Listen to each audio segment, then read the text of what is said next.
Chiamata a raccolta dei ragazzi iscritti alle società sportive di Mogliano, un Vax Day dedicato a loro, che si svolgerà entro agosto qualora le adesioni degli sportivi fossero consistenti. Una possibilità in più che l'Union Pro 1928 sta studiando con l'ULS 2, la regione e i comuni di Mogliano e Preganziol per predisporre il punto vaccinale nella struttura di Via Ferretto. Noi stiamo raccogliendo le prime adesioni, poi faremo, quindi ogni società sportiva ci darà le loro adesioni. Abbiamo messo come termine ultimo venerdì o sabato di questa settimana per riuscire a comunicare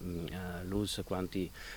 eventualmente saremo. Non ci hanno dato un tetto, però un numero congruo, penso che intorno ai 200-300 persone debba essere, insomma, per muovere una struttura e venire fino allo stadio di Mogliano. Il tutto per offrire l'opportunità di vaccinarsi volontariamente ai giovani dai 12 anni in su, senza bisogno di prenotazione e in un ambiente amichevole, con i propri coetanei e compagni di sport, in vista della ripresa delle attività e data l'obbligatorietà del Green Pass. La società non obbliga nessuno a vaccinarsi, noi ci atterremo alle linee guida delle FIGC, per cui Green Pass o tamponi, non so in questo momento dire quanti tamponi, però non c'è nessun obbligo da parte della società, è soltanto un servizio reso alla comunità e alla collettività, per cui a tutti gli sportivi moglianesi, ai loro familiari,